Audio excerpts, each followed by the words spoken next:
Hey guys, welcome back. Right now we're gonna head over to Sangamon County, Illinois to review the Sonia Massey case. You may have seen it, it's been going viral. And here we go. The local sheriff's office released this body camera footage yesterday, which shows two deputies searching outside Massey's property for the suspected prowler. So what'd you hear? Somebody keeps outside my house, y'all. And then, after finding no one, Deputy Sheriff Sean Grayson talks with a confused-seeming Massey on her front porch. Please God, I'm trying to get help, y'all, but... What do you need help with? At one point, Grayson asks Massey about her mental health. You're not in trouble. A few minutes later, Massey and the deputies are inside, getting information to file their report. Now you can kind of see in dealing with this lady, we're gonna back up a little bit. Officers respond there of a prowler, report of a prowler, common call, we get that all the time. Lady, they don't find anybody after searching the yard, searching the surrounding areas. And then she comes out and they interview her. Short time, after talking to her for a few seconds, you can obviously see she has mental issues. So she's slightly mentally disturbed in that aspect. However, at this point, you make entry to the house, make sure she's fine, then you get her personal information, just for report purposes. So they're inside her house now and they're interviewing her. And it seems to be going cordial at this point. And then things take a turn for the worse. I just driver's license will do, and then I'll get out of your hair. Deputy Grayson asks Massey to turn off a pot of water that's boiling on her stove. We don't need a fire while we're here. Holding the pot, Now the key thing to realize is there's an open door behind him. Keep that in mind. Massey then twice says, "I rebuke you in the name of Jesus," which Deputy Grayson immediately treats as a threat. Where you going? Away from your hot steaming water. Away from my husband. Now they're at a distance from this lady. She's got, a boiling water in her hand, but at her distance. Water? Yeah. Oh, I rebuke you in the name of Jesus. Huh? I rebuke you in the name of I rebuke you in the name of Jesus. Shoot you right in your face. Okay, I'm sorry. Drop the pot! Drop the pot! Drop Massey is hit in the face and drops to the ground. For at least 6 minutes, the other deputy applies pressure to her wound while they wait for medics to arrive. At one point, Deputy Grayson is heard implying that her injury is so grave that he's, quote, not going to waste his medical supplies on her. He gave her a headshot. Massey was later pronounced dead at the hospital. He In a still tried to Facebook administer post, aid. Sangamon County Sheriff's Office confirmed Deputy Grayson had been fired from the department, writing, "It is clear that the deputy did not act as trained or in accordance with our standards." Didn't waste no time on this one. This is Dad here. I want justice for my baby. Massey's father, James Wilburn, spoke after the footage was made public. The sheriff is here is an embarrassment because this man should have never had a badge. He should have never had a gun. He should have never been given the opportunity to kill my child. This man had 2 convictions for DUI. He had a conviction for driving under the influence. And he was a member of law enforcement? My Lord. What an embarrassment. Civil rights attorney Ben Crump is representing the Massey family. She was dealing with some issues. She needed a helping hand. She didn't need a bullet to the face.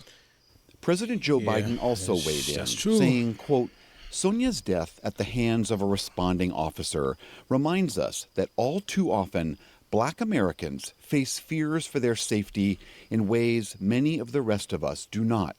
Former Deputy Sean Grayson is charged with first-degree murder, aggravated battery with a firearm, and official misconduct. He has pled not guilty. For the PBS NewsHour, I'm William Brangham. Well, there you guys have it. You saw it. I mean, listen, you go to these calls, you interview this lady, you obviously see that she has mental challenges, mentally disturbed. A lot of these people are paranoid. They hear all kinds of stuff. You go in these houses, people have tinfoil and everything all over the place. So this lady is obviously struggling mentally. But the issue here is you're in this home, you're in her home, she's being cordial, you're being cordial, and then she walks into the kitchen and picks up a pot of boiling water Now, yeah, hot water can mess you up, but it still don't fly as far or as fast as a bullet. The door was open, so if the officer felt that he may be threatened by that hot water, you can obviously, you have regress, you can back out of the door or talk her down if you felt like you're being threatened with this water. From what I seen in this video, it looked like she put it down. Now she's on the floor, she's ducking down, and you approach her and you tell her to drop the water. Drop the water? She can't launch that water from the floor faster than you can shoot her or faster than you can back up. Well, why not just back up and just tell her if you feel threatened, if you are feeling threatened, tell them to show her hands and come from behind the counter. No, you walk up and you give her a headshot. I don't know what kind of training you got, but see, this is why, and I'm talking to my Caucasian brothers and sisters in law enforcement. There's a belief out there amongst the black community that there's a secret society in police departments amongst the Caucasian officers, that there's a secret society that basically is a hit squad on black people. I ain't confirming that. I ain't never seen anything like that. To my knowledge, never worked around anything like that. But my point is, there's a belief in the public that this exists. Amongst the black communities, there's a belief that exists. I've heard it before. And this guy feeds the narrative. This guy feeds the narrative. And he gets freaked out when she says, "I rebuke you in the name of Jesus." I mean, if you can't call Jesus without getting shot in the face, what kind of world are we in? He said Jesus, he got scared when she said Jesus? She's having mental challenges. It's obvious. You got 2 guns pointed at her. 2? Not that you want to get burnt, but you can obviously avoid it if she's still holding it. From what I can see, she wasn't even holding it. I don't know. I mean, he was fired. He was charged, rightfully so. And he's gonna be dealt with. There was no background screening or anything that prevented that type of foolish activity. I can't see in the rules and regulations he followed any type of proper protocol. It's a shame. I see what I see when I see that. I see my daughter. You know, that lady's 37 years old. I see my kids. You know, I see my family members. That's what I see. You know, we're gonna have to eat that one, guys. As officers, I mean, I see some of these cases and some of these shootings that we're seeing, and I look back on my 24-year career. I could have shot dozens of people based on these situations.